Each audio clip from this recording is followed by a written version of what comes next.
नमस्कार विद्यार्थी मित्रांनो, लोकसेवा अकॅडमीमध्ये सर्व विद्यार्थ्यांचं स्वागत आहे. मी अप्पा हातनुरे. आज आपण तर विविध समित्या असतील किंवा मग आयोग असतील याबद्दल माहिती बघणार आहोत.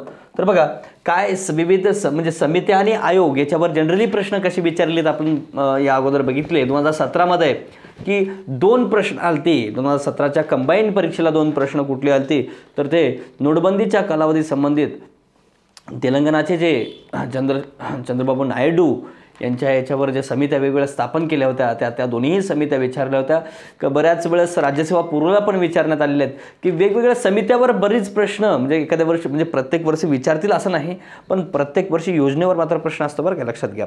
केंद्र किंवा राज्याची योजना, पण समित्यावर पण एखाद्या वर्षी आला तर मग काय करणार. मग त्यामुळं समित्या असतील, आयोग असतील किंवा मग काय चर्चेतील पुस्तकं असतील. आता आपण विविध समित्या आणि आयोग बघणार आहोत. तर समित्या कोणकोणत्या आहेत म्हणजे हेच समित्या असतील किंवा आयोग असतील.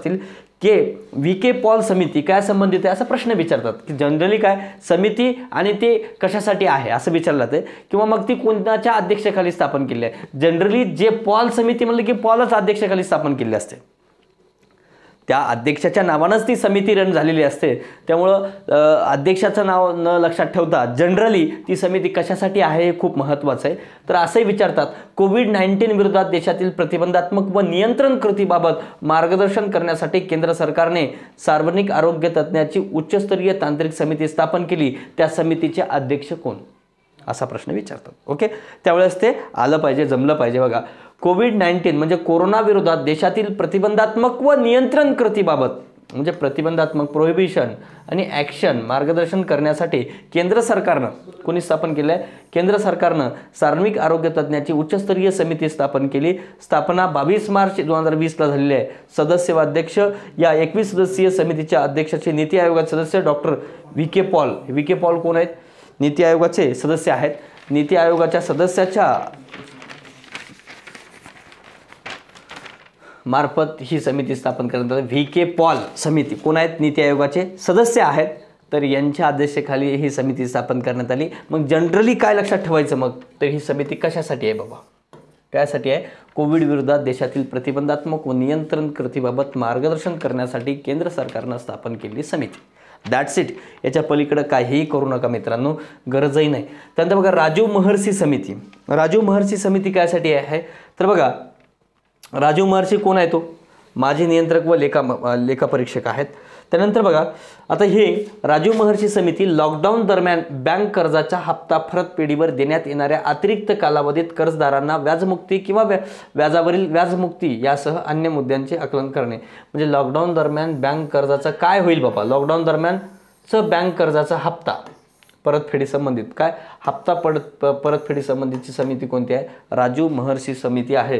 हे लक्षात आलं पाहिजे. काय गरज नाही, फक्त राजीव महर्षी समिती कशा आहे? लॉकडाऊन दरम्यान बँक कर्जाच्या हप्ता परतफेडीची समिती. ओके, आणि जर पॉल समिती म्हणलं कोविड-19 विरोधात देशातील प्रतिबंधात्मक व नियंत्रण कृतीबाबत मार्गदर्शन करण्यासाठी केंद्र सरकारची समिती. That's it. याच्या पलीकडे जाऊ नका मित्रांनो. ओके, तर बघा आता NC सक्सेना समिती काय मंत्रालय केंद्रीय आदिवासी व्यवहार मंत्रालयाने NC सक्सेना यांच्या आदेशाखाली एक समिती स्थापन केली. कोणी स्थापन केले? केंद्रीय आदिवासी व्यवहार मंत्रालय. केंद्रीय आदिवासी व्यवहार मंत्रालयाने स्थापन केले NC सक्सेना समिती. मग कशासाठी आहे? वन हक्क कायदा 2006 अंतर्गत समुदाय वन हक्क कायदा बघा वन हक्क कायदा 2006 अंतर्गत समुदाय वन संसाधनाबाबतच्या मार्गदर्शन तत्वाची तपासणी व शिफारस करण्याचे कार्य ही समिती करते. काय नाही, वन हक्क्या संबंधित आहे बाबा, एवढं लक्षात ठेवायचं. वन हक्क कायद्यामध्ये काहीतरी करायचं बाबा, अंतर्गत काहीतरी आहे असं लक्षात ठेवायचं. NC सक्सेना समिती मग काय संबंधित आहे? वन हक्क कायदा 2006 अंतर्गत काहीतरी बदल करण्यासंबंधित आहे. एवढं जरी कळालं तरी प्रश्नाचं उत्तर येते. तिथं सगळे पर्याय असते, डोळ्याला सगळं दिसतंय पुरो, जास्त गडबड करू नका. काय NC सक्सेना समिती काय? वन हक्क कायदा 2006 अंतर्गत म्हणजे काहीतरी वनासंबंधित आहे बाबा. ओके, मग आता कोणी स्थापन केले? गरज आहे का? मग वनासंबंधित आहे म्हणजे कोण असणार आहे? केंद्रीय आदिवासी व्यवहार मंत्रालय जनरली लक्षात. त्यानंतर बघा RC कुहाड समिती. कुहाड समिती कोणा संबंधित आहे? ओके, कुहाड समिती काय संबंधित आहे बघा कोविड-19 महामारी व टाळेबंदीच्या म्हणजे टाळेबंदी लॉकडाऊन पार्श्वभूमीवर परीक्षा व शिक्षण विषयक दिनदर्शिका याविषयी विचार करून शिफारसी सुचविणे. आता इथं लई मोठा मुद्दा झाला बघा, शिक्षणासाठी पोरांचं टाळेबंदी म्हणजे लॉकडाऊनच्या दरम्यान पोरं निव्वळ बेकार झाली बघा, निव्वळ बेकार. ओके, मग त्याचं काय करायचं बाबा, की बाबा या पार्श्वभूमीवर परीक्षा घ्यायचे का नाही. आता आपलीच परीक्षा बघा ना, कंबाईन राज्यसेवा किती 2-3 वेळेस समोर गेली मित्रांनो. आता जाणार नाही बरं का, लक्षात घ्या. तर बघा, तर पुन्हा पुन्हा पुन्हा पुन्हा लांबलीवर पडली का नाही रे, काय पोरांना भारी वाटलं असं नाही बाबा, काय मला उगच म्हणणार कोणाजवळ जाऊन थांबणार, याला परीक्षा उगच लांबली बरं काय. आणि याला आतून एवढा खुश होते ना परीक्षा लांबल्यानंतर, कारण याचा अभ्यासच झालेला नसते. आणि संध्याकाळी गेलं की म्हणते आपल्या मनाला म्हणायला लागतं, अरे भारी झालं बरं काय परीक्षा लांबलेली. पण लोकांसमोर काय म्हणणार, लय अभ्यास झाला होता आपला, यावेळेस ना पासच झालो असतो. या परीक्षा लांबल्यामुळं ना सर माझा अभ्यासच डिसमोडच झालं बरं काय. एवढी नाटकीबाज ही पोरं, खरं म्हणजे सांगतो, जी रिअल नाटकी करतात ते सांगतोय. पण अभ्यास करणारं पोरगं जास्त गोष्टीवर चर्चा करत नाही. शेवटी सरकारची धोरणं आपण काहीच करू शकत नाही, लक्षात. तर बघा काय आरसी कुहाड समिती काय समिती आहे, कोविड-19 महामारी व टाळेबंदीच्या पार्श्वभूमीवर परीक्षा आणि शिक्षणविषयक दिनदर्शिका, शिक्षणाचं काय असलं पाहिजे, शाळा कॉलेज ओपन झाली पाहिजे का नाही, याच्यासाठी कुठली समिती आहे, तर कुहाड म्हणजे लक्षात ठेवा, कुऱ्हाड पडली म्हणायचं. शिक्षण आणि परीक्षेच्या याच्यावर कुऱ्हाड पडली ती समिती, कुहाड समिती. ओके, अहवाल सादर 27 एप्रिल 2020. कुहाड हे UGCचे माजी सदस्य आहेत आणि UGC द्वारा स्थापन करण्यात आलेली होती ही समिती, हे लक्षात ठेवा. UGC द्वारा शिक्षणाचा काय घोळ आहे बाबा. ओके, कुहाड समिती काय संबंधी हे लक्षात आलं. काय NC सक्सेना समिती काय समिती, वन हक्कामध्ये वगैरे चेंजेस करण्यासाठी. ओके, आणि पॉल समिती काय समिती, कोविड महामारी विरोधात देशातील प्रतिबंधात्मक व नियंत्रणाबाबत कृतीबाबत. ओके, राजीव महर्षी समिती काय समिती आहे, लॉकडाऊन दरम्यान बँक कर्जाचं, दॅट्स इट, याच्या पलीकडे जाऊ नका. त्यानंतर आता KV कामत समिती. आता KV कामत समिती कायसाठी येऊ, आता कोविड-19 महामारीच्या काळात टाळेबंदी लागू केल्यामुळं झालेल्या नुकसानीमधून निर्माण झालेली बुडीत कर्जाची समस्या. आता वरची काय होती हो, बुडीत कर्जाचं बघा, बँक कर्जाचा हप्ता परतफेडीची समस्या होती. आणि ही काय कामत समिती काय कामाची आहे बघा. काय की बघा, कोविड-19 महामारीच्या काळात टाळेबंदी लागू केल्यामुळं म्हणजे लॉकडाऊन लागू केल्यामुळं झालेल्या नुकसानीमधून निर्माण झालेली बुडीत कर्जाची समस्या, NPAची समस्या, NPA नॉन परफॉर्मिंग असेट्स, NPAची समस्या जी निर्माण झालेली आहे त्या बुडीत कर्जाची समस्या सोडविण्यात व्यावहारिक निकष ठरविण्याची ही समिती आहे. म्हणजे NPS समिती, एवढं लक्षात ठेवलं चालते की NPS काय कामत समिती काय समिती आहे, बँकेच्या NPS ची काय प्रश्न सोडवण्यासाठी. NPA नॉन परफॉर्मिंग असेट्स सोडण्यासाठी ही समिती होती. मग काय त्यानंतर कुहाड समिती काय माहिती आहे तुम्हाला, परीक्षा याचं काय बाबा काय केलं पाहिजे या लॉकडाऊनमध्ये, लॉकडाऊनमुळे काय झाले परीक्षा. ओके, त्यानंतर काय बघा, हे बघा, संस्थापक भारतीय रिझर्व्ह बँक होती या समिती संबंधित. त्यानंतर स्थापना ऑगस्ट 2020 मध्ये झाली. अध्यक्ष KV कामत ICICI बँकेचे माजी काय अध्यक्ष होते. ओके, त्यानंतर बघा आता कनिमोळी करुणानिधी समिती कायसाठी आहे, गरजूवंत शेतकऱ्यांना खतावरील अनुदान खरोखर मिळते का याची तपासणी करणे. म्हणजे गरजूवंत शेतकऱ्यांना खतावरील अनुदान खरोखर मिळते का याची तपासणी करणे, यासाठी कनिमोळी करुणानिधी यांची समिती आहे. हे लक्षात ठेवावं लागेल. समित्या कायसाठी आहेत एवढंच, ते कधी स्थापन झाले जनरली विचारलं जात नाही, पण लक्षात ठेवू शकता. पण जनरली काय महत्वाचं आहे, ते समिती कशासाठी आहे हे खूप महत्वाचं आहे. ओके, त्यानंतर नेक्स्ट बघा,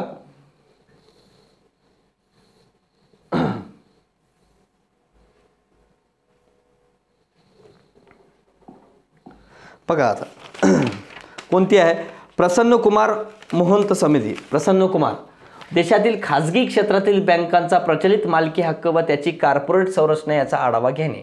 देशातली खाजगी क्षेत्रातील बँकांचा प्रचलित मालकी हक्क व त्याची कॉर्पोरेट संरचना याचा आढावा घेण्यासाठी प्रसन्न कुमार मोहंत समिती स्थापन केली. एवढी काय महत्त्वाची समिती नाही, लक्षात नाही ठेवला तरी चालते, पण लक्षात घ्या. ओके, त्यानंतर न्यायाधीश VM सिरपुरकर आयोग आहे. हा सिरपुरकर आयोग कायसाठी आहे, महत्त्वाचा आहे बरं काय. हा सिरपुरकर आयोग कायसाठी आहे आता माहिती आहे सगळ्यांनाच. बघा, हैदराबादमध्ये जे चकमक घडली होती, 4 लोकांना एन्काउंटर करणार, बऱ्याच जणांनी फेक एन्काउंटर, बरं झालं मारून टाकलं, बरं झालं.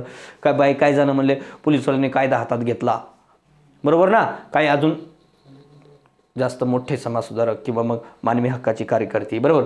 हैदराबाद चकमकीच्या चौकशी करण्यासाठी हा आयोग नेमण्यात आला. हैदराबाद चकमकीची चौकशी. मग हैदराबाद चकमक कशाची होती हो हैदराबादमध्ये?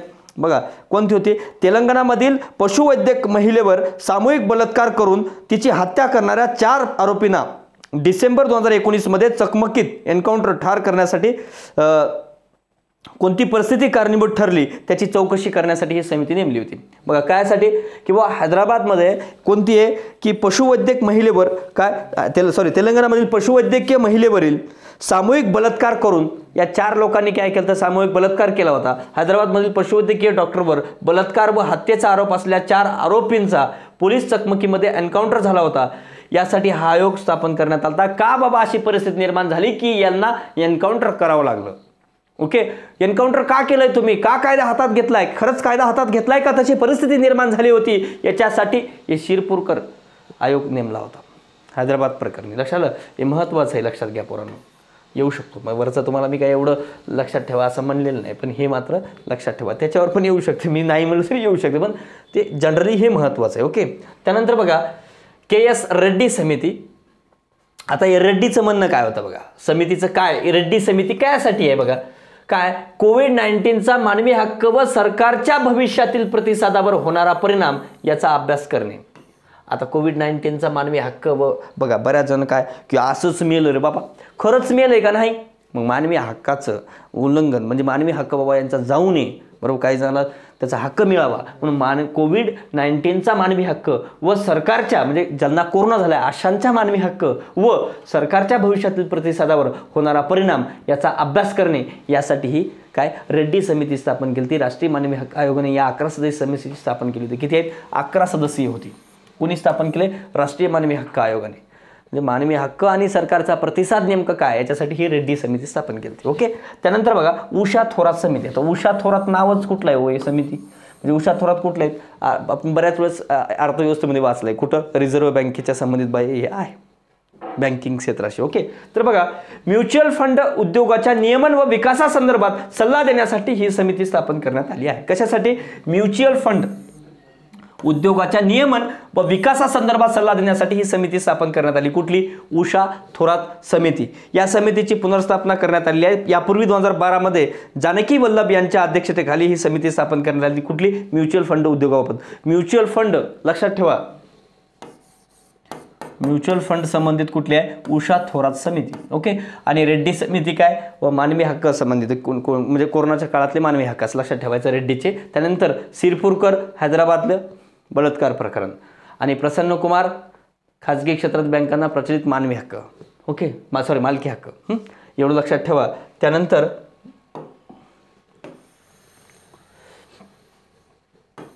आता चव्हाण समिती.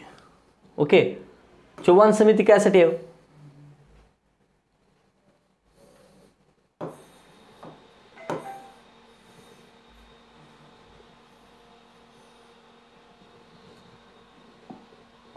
बघा आता चव्हाण समिती कायसाठी आहे? चव्हाण आयोग. तर बघा उत्तर प्रदेशमधील विकास दुबे एन्काउंटर प्रकरणी निवृत्त न्यायाधीश चव्हाण यांच्या नेतृत्वाखाली 3 सदस्यीय चौकशी आयोग नेमण्यात आलं होतं. काय? विकास दुबे एन्काउंटर याच्या संबंधित UP मधलं एन्काउंटर कुणाचं? विकास दुबे एन्काउंटर प्रकरणातलं निवृत्त न्यायाधीश चव्हाण यांच्या नेतृत्वाखाली 3 सदस्यीय म्हणजे कुणासाठी संबंधित आहे? काय? न्यायमूर्ती PM चव्हाण आयोग. कायसाठी? UP मधलं विकास दुबे प्रकरण. विकास दुबे प्रकरण. ओके, त्यानंतर DP सिंग समिती कायसाठी आहे? अधिकाधिक विद्यार्थ्यांनी भारतात राहावे व त्यांचं उच्च शिक्षण चालू ठेवावे यासाठी मार्गदर्शक सूचना तयार करणे. म्हणजे जास्तीत जास्त DP सिंग कमिटी कायसाठी आहे?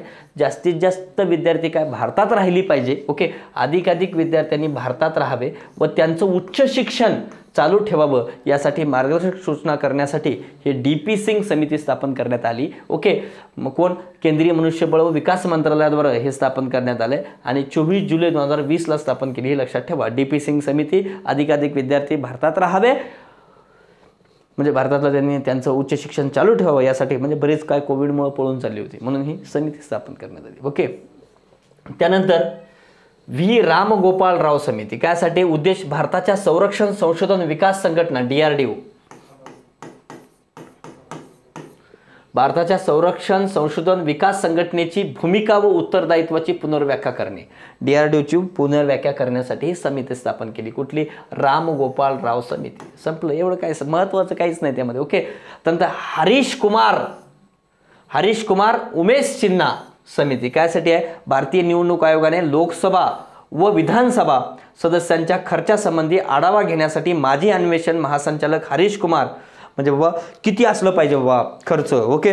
कशामध्ये? की बाबा लोकसभेमध्ये आणि राज्यसभेमध्ये काय खर्चाचं काय हे असलं पाहिजे. मग ही महत्त्वाची समिती लक्षात ठेवा. मग आता काय मतदारसंघामध्ये, लोकसभा मतदारसंघामध्ये किती? मोठ्या राज्यांसाठी पूर्वी किती होतं? मोठ्या राज्यांसाठी 70 लाख. ओके. आणि छोट्या राज्यांसाठी 54 लाख होतं.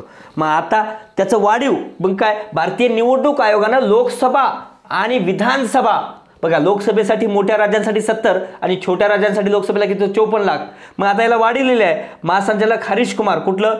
माजी अन्वेषण महासंचालक हरीश कुमार व निवडणूक आयुक्त उमेश सिन्हा यांची समिती स्थापन केली. या काय समिती स्थापनेपासून आपला अहवाल 120 दिवसात देणार असं ठरलं होतं. म्हणजे कायसाठी आहे मग हरीश कुमार व उमेश सिन्हा समिती? की लोकसभा मतदारसंघामध्ये किंवा म्हणजे लोकसभेच्या इलेक्शनसाठी किती खर्च केला पाहिजे एखाद्या मतदारसंघात, आणि विधानसभेमध्ये एखाद्या राज्यामध्ये निवडणुकीसाठी किती खर्च केलं पाहिजे विधानसभेमध्ये, तर याच्यासाठी आहे. तर लोकसभेसाठी बघा पूर्वी काय होतं बघा,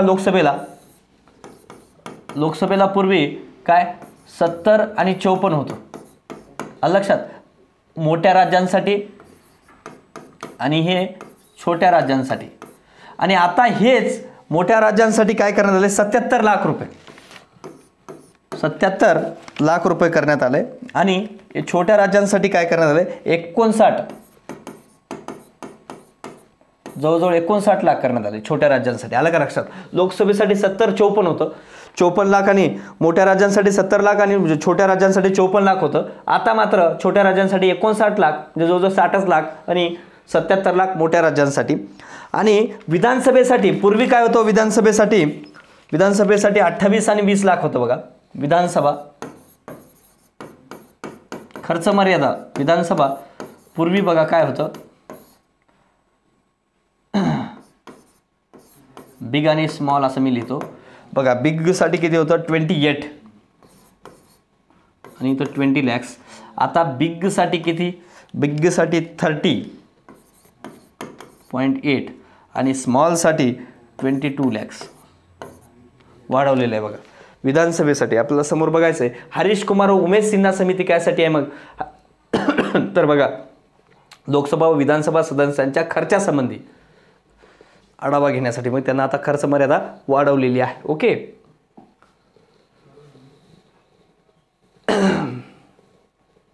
बघा आता कोविड महामारीच्या परिस्थितीत पाहता विधी व न्याय मंत्रालयाने ऑक्टोबर 2020 मध्ये निवडणूक आयोजन कायदा 1961 मध्ये सुधारणा केली आहे. या कायद्याच्या 90व्या नियमात सुधारणा केली जात सध्याचा खर्च मर्यादेत 10% वाढ करण्यात आलेली आहे. बरोबर. पूर्वी मोठ्या राज्यांसाठी लोकसभेमध्ये 70 आणि छोट्या राज्यांसाठी 54 लाख होतं. आता 77 आणि 59 लाख केले बघा. ओके. म्हणजे 10% वाढ केली. सध्या सुरू असल्या व आगामी निवडणुकामध्ये या निर्णय लागू होईल बघा.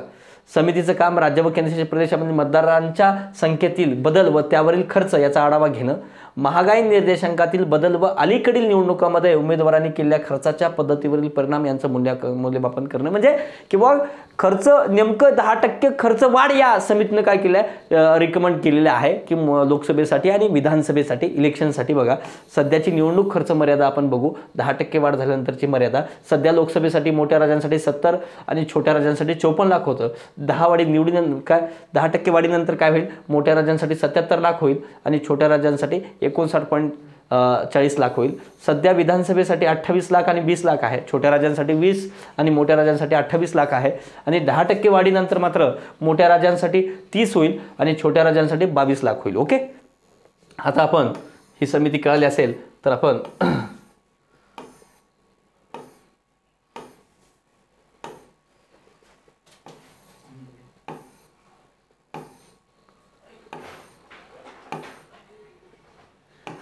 आता बघा डॉक्टर साधना तायडे समिती भंडारा जिल्हा सामान्य रुग्णालयाच्या जळीत प्रकरणातील बघा. भंडारा जिल्ह्यामधल्या सामान्य जे जनरल रुग्णालय आहे, गव्हर्नमेंट रुग्णालय आहे, त्यातल्या जळीत प्रकरणातील भंडारा जिल्हा रुग्णालयात काय जळीत प्रकरणातील बालकांच्या मृत्यूंच्या घटनेची चौकशी करण्यासाठी, बरोबर. तर साधना तायडे समिती स्थापन केली कायसाठी, भंडारा जिल्ह्यामध्ये एक काय ग्रामीण रुग्णालयामध्ये काय अर्भक जी होती, ओके, त्यांची काय मृत्यू झाली होती त्या बालकांची, म्हणजे कुठली बालक होती, नवजात शिशूंचा मृत्यू झाला होता, त्याची तपासणी करण्यासाठी काय साधना तायडे समिती स्थापन करण्यात आली होती, ओके. त्यानंतर नितीन करीर समिती कायसाठी आहे, नितीन करीर समिती, तर नितीन करीर समिती बघा, राज्यातील सर्व शहरे झोपडपट्टीमुक्त करण्यासाठी राज्य सरकारने महसूल खात्याचे काय बघा, राज्यातील सर्व शहरे झोपडपट्टीमुक्त करण्यासाठी राज्य सरकारनं महसूल खात्याचे अप्पर सचिव डॉक्टर नितीन करीर यांच्या आदेशाखाली, म्हणजे कायसाठी मग राज्यातलं सगळी शहरं झोपडपट्टीमुक्त करण्यासाठी कुठली समिती, असा प्रश्न येऊ शकतो. मग एवढंच लक्षात ठेवायचं, हे फापड पसारा काही लक्षात ठेवायचं नाही, फक्त एवढंच, राज्यातली सर्व शहरं झोपडपट्टीमुक्त करण्यासाठी राज्य सरकारनं स्थापन केलेली समिती कोणती आहे, कुठली आहे रे बाबा, नितीन करीर समिती. आणि तसंच साधना तायडे समिती कायसाठी आहे म्हणलं तर काय म्हणाल, भंडारा जिल्ह्यामध्ये एक ग्रामीण रुग्णालयामध्ये आग लागली, त्यातल्या बऱ्याच शिशूंचा मृत्यू झालाय, याची तपासणी करण्यासाठी समिती होती, ओके. त्यानंतर अजून तुम्हाला विचारलं हरीश कुमार, काय हरीश कुमार आणि उमेश सिन्हा समिती कायसाठी आहे, मग विधानसभा आणि लोकसभा याच्यामधल्या काय जे उमेदवार आहेत यांच्या खर्चाची मर्यादा जी आहे त्या मतदारसंघामध्ये, ती खर्चाची मर्यादा 10% वाढवलेली आहे, मग त्याच्या संबंधित समिती काय हरीश कुमार आणि सिन्हा समिती आहे. आणि तुम्हाला काय रामगोपालराव समिती कायसाठी होती, DRDO मध्ये चेंजेस वगैरे करण्यासाठी संबंधित होती. उषा थोरा समिती म्युच्युअल फंडासंबंधित होती. त्यानंतर रेड्डी समिती कोविड-19 आणि मानवी हक्क या संबंधित होती, रेड्डी समिती. आणि प्रसन्न कुमार मोहंती समिती सांगितलं तुम्हाला देशातली खासगी बँकांच्या प्रतिष्ठित मालकी हक्कासंबंधित होती, तेवढं काय लक्षात ठेवायची गरज नाही असं सांगितलं होतं, ओके. सिरपूर आयोग, तर सिरपूर आयोग सांगितलंय हैदराबाद चकमक किंवा हैदराबाद एन्काउंटर, जे 4 लोकांना, ओके, पशुवैद्यकीय डॉक्टरवर बलात्कार केला, 4 लोकांनी सामूहिक बलात्कार केलाय, त्या सामूहिक बलात्काराची चौकशी करण्यासाठी नाही तर त्या 4 लोकांना काय केलं, एन्काउंटर करण्यात आलं होतं. त्या 4 लोकांना काय फेक एन्काउंटर होतं का खरं एन्काउंटर होतं, याच्यासाठी सिरपूर आयोग नियुक्त करण्यात आला. नंतर चव्हाण आयोग कायसाठी होता, उत्तर प्रदेशमधला विकास दुबे एन्काउंटर प्रकरणी चौकशी करण्यासाठी, UP मधलं विकास दुबे याच्या एन्काउंटर प्रकरणी चौकशी करण्यासाठी चव्हाण आयोग नेमण्यात आला होता. आणि DP सिंग समिती, अधिकाधिक विद्यार्थी भारतात राहिली पाहिजे, त्यातल्या तिथलं उच्च शिक्षण घेतली पाहिजे, यासाठी DP सिंग समिती नेमण्यात आली होती. त्यानंतर कॅप्टन SS चहार समिती,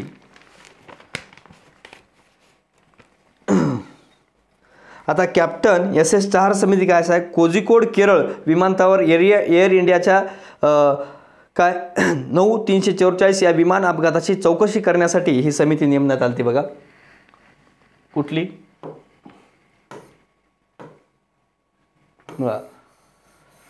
कुठली बघा, कॅप्टन SS चहार समिती कोझिकोड केरळ विमानतळावर एअर इंडियाच्या 9344 या विमान अपघाताची चौकशी करण्यासाठी काय कधी एक वेळेस MiG-21 विमान पण विचारलं होतं बघा, तसं विचारू शकतात. तर कोझिकोड म्हणजे केरळ विमानतळावर एअर इंडियाच्या या विमान अपघाताची चौकशी करण्यासाठी होती. ऑगस्ट 2020 मध्ये हा विमान अपघात झाला होता. दुबई ते कोझिकोड दरम्यान हे विमान प्रवास करत होतं. कुठं, दुबई ते कोझिकोड, असं विचारतात कुठून कुठं, दुबई ते कोझिकोड. स्थापना ऑगस्ट 2020 मध्ये झाली या समितीची. 5 सदस्यीय समिती होती ही, कुठली 5 सदस्यीय समिती होती,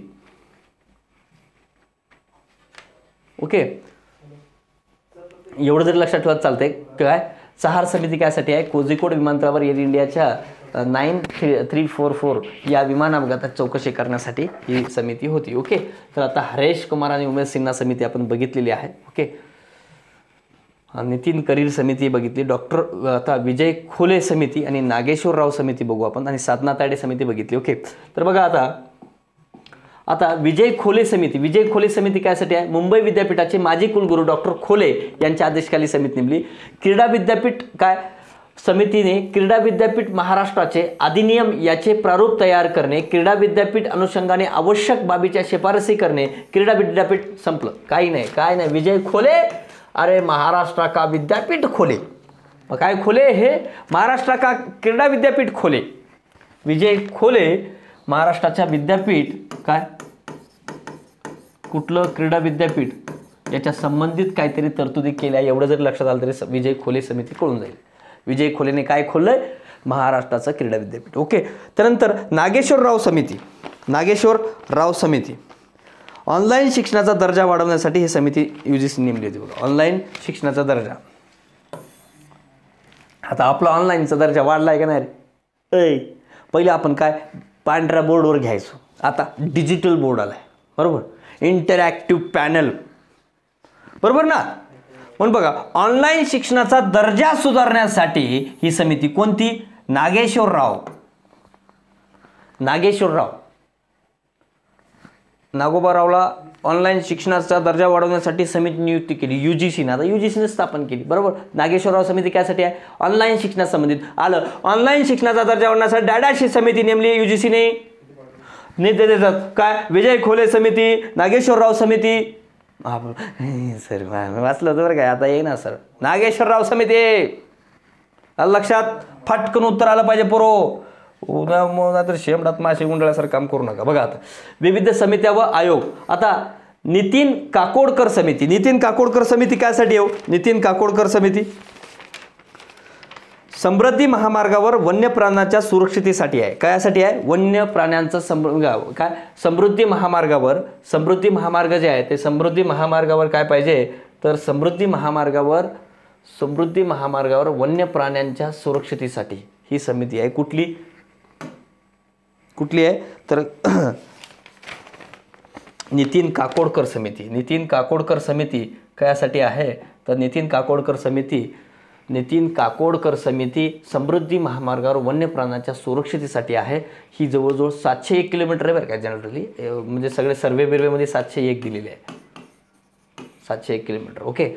लांबीच्या या महामार्गावर 117 किलोमीटरच्या क्षेत्रात वन्य प्राण्यांचा अधिवास आहे. त्यामुळे वन्य प्राण्यांच्या काही लक्षात ठेवत नाही. नितीन काकोडकर म्हणलं समृद्धी महामार्गावर वन्य प्राण्यांच्या सुरक्षेसाठी कुठली समिती आहे? समृद्धी महामार्गावर वन्य प्राण्यांच्या सुरक्षेसाठी कुठली समिती नियुक्त केली आहे? नितीन काकोडकर. That's it. याच्या पलीकडे जाऊ नका. आता मग किती आहे काय नाही हे फापड बसार आहे बाकी सगळं. ओके. तर त्यानंतर बघा मुकुंदम शर्मा समिती काय? लॉकडाऊन संपल्यानंतर अर्थव्यवस्थेला पुन्हा रुळावर आणण्यासाठी ही समिती. लॉकडाऊन संपल्यानंतर पुन्हा अर्थव्यवस्था रुळावर आणण्यासाठी कुठली समिती नियुक्त केली? जसं आपण बघितलंय काय 2017 मध्ये 2 समित्या विचारल्या चंद्रबाबू नायडूवर. काय कशाबद्दल? कॅशलेस संबंधी समिती कुठली समिती आहे वगैरे. त्यावेळेस काय की जास्त नोटबंदी संबंधित जास्त प्रकरण चालू होते म्हणून विचारलंय. तसं आता लॉकडाऊनच्या संबंधित समित्या विचारू शकतात. ओके. मुकुंदम शर्मा समिती लॉकडाऊन संपल्यानंतर अर्थव्यवस्थेला पुन्हा रुळावर आणण्यासाठी खालपैकी कुठली समिती नियुक्त केली? मुकुंदम शर्मा समिती. ओके. त्यानंतर बघा जलयुक्त शिवाराच्या चौकशीसाठी कुठली समिती नेमली तर बघा कुठली समिती नियुक्त केली? माजी सनदी अधिकारी विजय कुमार यांच्या अध्यक्षतेखाली समिती नियुक्त केली. जलयुक्त शिवार संबंधित कुठली आहे मग? विजय कुमार समिती. कुठली? विजय कुमार समिती. That's it. याच्या पलीकडे जाऊ नका. एवढं जरी लक्षात आलं तरी सफिशियंट आहे मित्रांनो. तर बघा काय जलयुक्त शिवार याच्या समिती कुठली आहे? माजी सनदी अधिकारी विजय कुमार यांच्या अध्यक्षतेखाली समिती स्थापन केली. चौकशी समिती करण्यासाठी हा 6 महिन्याचा कालावधी देण्यात आला होता. ओके. आता बाकी इतर कुठल्या समिती आहेत आपण बघू थोडं. ओके. 2018 मध्ये बघा मीर शहा समिती राष्ट्रीय जलधोरणाचा आराखडा तयार करणे. मिहीर शहा बरोबर. केंद्र सरकारच्या समिती आपण बघू पहिलं.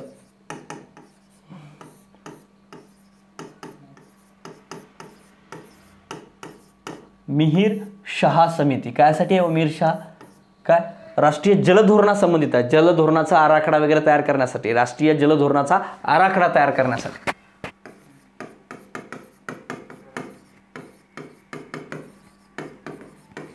राष्ट्रीय जलधोरणासंबंधित. ओके. त्यानंतर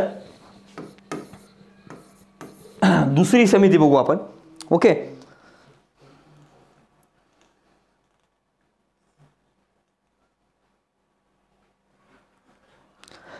इंजेती श्रीनिवास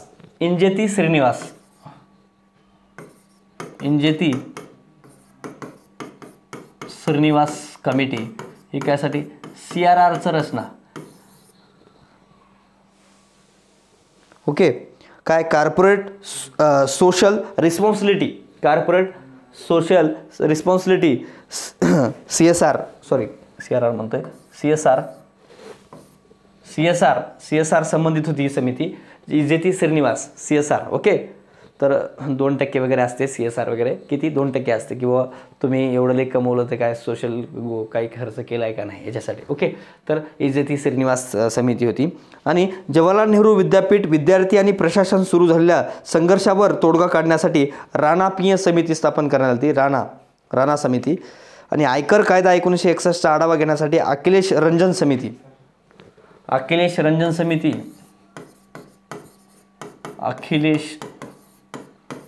समिती कायसाठी, हे 2019 मधल्या समिती आहेत बरं का, लक्षात ठेवा. 2019 मधल्या काही गोष्टी लक्षात राहाव्या म्हणून सांगतोय. आयकर कायदा 1961 मध्ये चेंजेस करण्यासाठी, आयकर कायदा 1961 मध्ये चेंजेस करण्यासाठी. ओके, बघा मिहिर शाह समिती राष्ट्रीय जल धोरणासंबंधित होती. इजेती Srinivasan CSR social responsibility social responsibility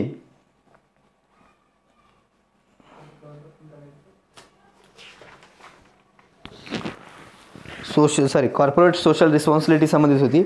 Injeti Shrinivas company व्यवहार सचिव होते ते. ओके, त्यानंतर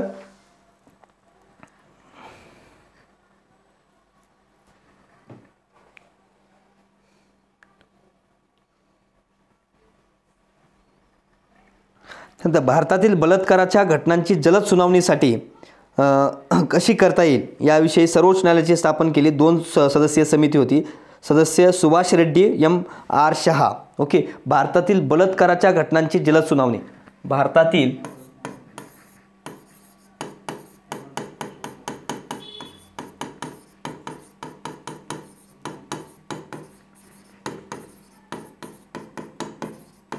घटनांची जलद सुनावणी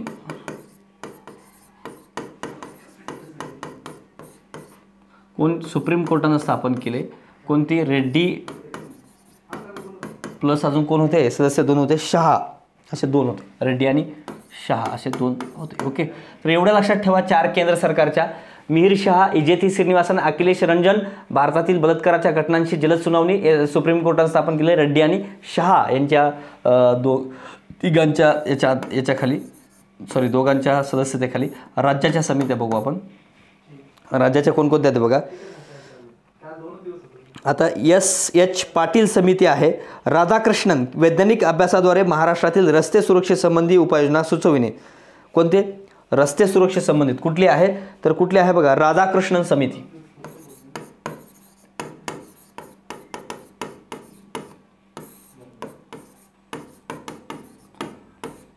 वैज्ञानिक पद्धतीने रस्त्याची सुरक्षेसंबंधित उपाययोजना सुचवण्यासाठी वैज्ञानिक अभ्यासाद्वारे रस्त्यांच्या सुरक्षेसंबंधित समिती कुठली आहे, राधाकृष्णन समिती. त्यानंतर वैज्ञानिक पद्धतीने रस्त्यांचं कसं वैज्ञानिक पद्धतीने काय करायची, सुरक्षा. त्यानंतर पाटील समिती कायसाठी आहे, पाटील समिती कायसाठी आहे बघा, विदर्भातील अवनी वाघीण हत्या प्रकरणी, विदर्भातली अवनी जी वाघीण हत्या झाली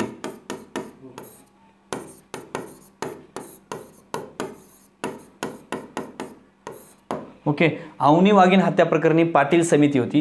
त्यानंतर बघा दुसरी समिती कोणती होती, भीमा कोरेगाव हिंसाचार प्रकरणी कुठली समिती होती हो, JN पटेल, कोलकाता उच्च न्यायालयाचे माजी न्यायाधीश, सुमित मलिक, महाराष्ट्राचे मुख्य सचिव, या दोघांच्या सदस्याखाली भीमा कोरेगाव यांच्या जे समिती हिंसाचार झाला त्याचं तपास करण्यासाठी यांची समिती स्थापन झाली होती.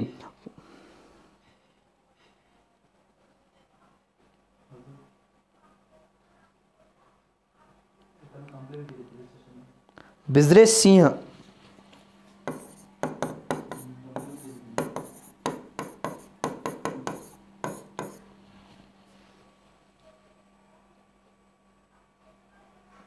आणि पळशीकर समिती, 2 बघू संपलं. पळशीकर ओके, तर आता पळशीकर समिती कायसाठी आहे बघा. आणि बघा ब्रिजेश सिंह समिती समाज माध्यमातून महिलांच्या विरोधात केली जाणारी अश्लील शेरेबाजी, मानहानिकारक टिप्पणी असे प्रकार रोखण्यासाठी, म्हणजे सायबर समिती होती, सायबर समिती की समाज माध्यमात म्हणजे सोशल मीडियाच्या माध्यमातून महिलांवर होणारे वेगवेगळे कमेंट्स, टिप्पणी वगैरे याच्यावर तपासणी करण्यासाठी हे ब्रिजेश सिंह समिती होती. ओके, सोशल मीडिया सायबर समिती होती ही. आणि दुसरी पळशीकर समिती काय, खाजगी शाळाकडून भरमसाठ शुल्क आकारणीच्या तक्रारीची दखल घेण्यासाठी. म्हणजे खाजगी शाळामध्ये मोठ्या प्रमाणात काय शुल्क आकारला जात होता त्याची तपासणी करण्यासाठी पळशीकर समिती नियुक्त करण्यात आलेली होती. एवढ्या समिती लक्षात घेतलात तरी दॅट्स इट, याच्या पलीकडे जाण्याची गरज नाही. तर लक्षात घ्या मित्रांनो, मी जेवढ्या समिती घेतल्यात ह्या सगळ्या ह्या 2019 आणि 18 मधल्या आहेत. ओके, हे देखील 2019 आणि 18 मधल्या आहेत. आणि मी जे घेतल्यात ते सगळ्या 2020च्या समित्या आहेत. काही त्यात 19च्या पण होत्या. आपण 18पर्यंत समित्यापर्यंत गेलेत. कुठलीही आता याच्या बाहेर प्रश्न जनरली येत नाही. आला तर ते तुमचं काय म्हणायचं, दुर्दैव म्हणायचं. जनरली 19% मी 99% कव्हर करण्याचा प्रयत्न केला आहे. धन्यवाद मित्रांनो.